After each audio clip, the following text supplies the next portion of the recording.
அஸ்ஸலாமு அலைக்கும். Hi friends, welcome back to my channel. நீங்கள் எல்லாம் நலமாக இருப்பேன் நம்புகிறேன். அல்ஹம்துலில்லாஹ் நாங்களும் நலமாக இருக்கிறோம். இன்றைக்கும் ஒரு அழகான இன்ட்ரெஸ்டான வீடியோன்றோடு உங்களை சந்திப்பது மிச்சம் சந்தோஷம். உங்களுக்கு வீடியோவில் பார்க்க சொல்ல வழங்கியிருக்கும் ஒரு இட்லி தான் நான் இன்றைக்கி ஷேர் பண்ண போகிறேன். அதுவும் வித்தியாசமான இட்லி ரெசிபி தான். வித்தியாசமான இன்க்ரீடியன்ஸ் சேர்த்து இந்த இட்லி செஞ்சுக்கிறேன். அதுவும் ஆரோக்கியமான ஒரு இட்லி ரெசிபி ஷேர் பண்ணிக்கிறேன். எப்படி செய்யுதுன்னு பார்ப்போம். வீடியோக்கு போகிறதுக்கு முதல்ல புதுசாக பார்க்குற மறக்காம சப்ஸ்கிரைப் பண்ணி பக்கத்தில் பெல் பட்டன் அழுத்தி ஆல் ஆப்ஷனை கொடுத்துக்கோங்க. அப்போ தான் இதில் வர வீடியோவில் நோட்டிஃபிகேஷனை வந்து சேரும். வாங்க எப்படி செய்யுதுன்னு பார்ப்போம். நான் இன்றைக்கு இதில் அளவுகள் எல்லாம் கிளாஸில் அளந்தெடுக்க போகிறேன்.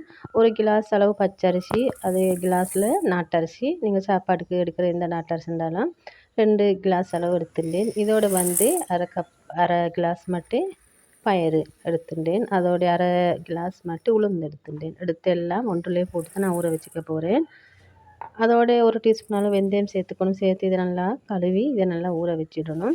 இது ஒரு 2 மணித்தேரம் மட்டும் நல்லா ஊறி வரணும்.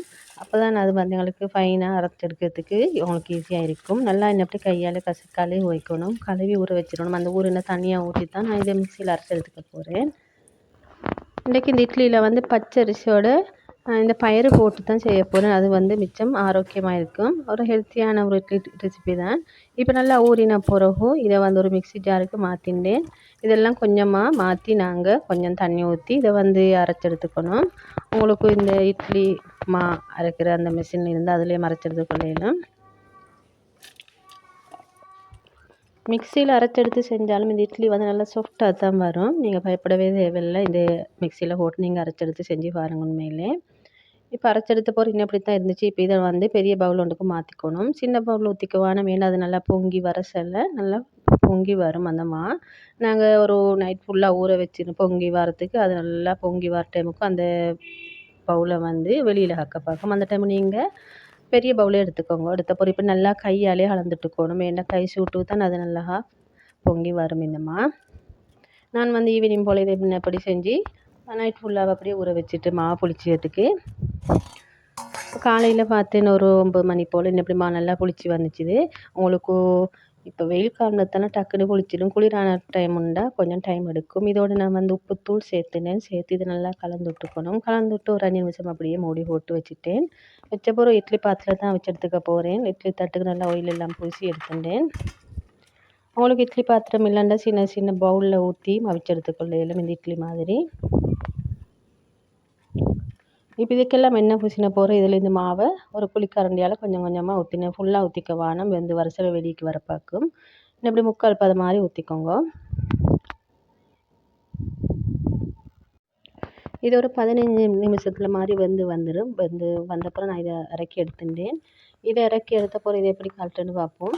இப்போ இதை உங்களுக்கு லேசான முறையை கழட்டுறது ஒரு டிப்ஸ் சொல்கிறேன். என்னென்னா ஒரு கிளாஸில் தண்ணி ஊற்றி தண்ணியில் அந்த ஸ்பூனை நனைச்சி இப்படி ரவுண்ட் பண்ணி எடுத்துட வேண்டியதுதான். அவசரமாக உங்களுக்கு இந்த இட்லி கலந்து வந்துடும். இப்போ இந்த இட்லியோட சட்னி சாம்பார் இல்லாட்டி சிக்கன் பீஃப் கறி எது வேணும்னாலும் உங்களை தொட்டு சாப்பிடலாம். நல்லா டேஸ்ட்டாக இருக்கும். அந்த பயறு வாசமே வராது. எப்படி பயறு சேர்த்துட்டே சொல்லக்கூட எல்லாம் ஏண்டா அப்படி டேஸ்ட்டாக இருக்கும். பயறு சாப்பிடாத சின்னவங்க இருந்தாலும் நீங்கள் இப்படி செஞ்சு கொடுங்க. அவங்களுக்கு ஒரு ஆரோக்கியமாக இருக்கும்னு நினைக்கிறேன். இந்த வீடியோ பிடிச்சிருக்குன்னு நினைக்கிறேன். மறக்காமல் லைக் பண்ணிக்கோங்க. அப்போ தான் எனக்கு ஒரு மோட்டிவேஷனாக இருக்கும் அடுத்தடுத்து வீடியோ போடுறதுக்கு.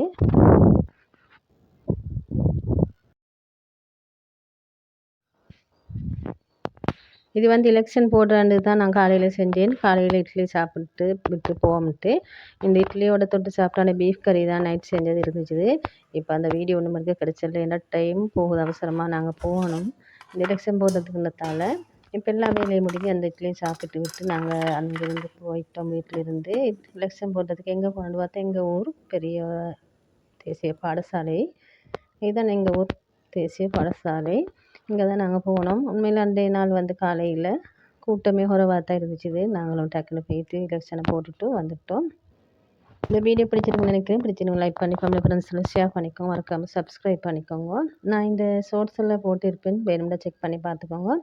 இன்னும் ஒரு அழகான வீடியோ சந்திக்கும் வரை தேங்க்ஸ் ஃபார் வாட்சிங்.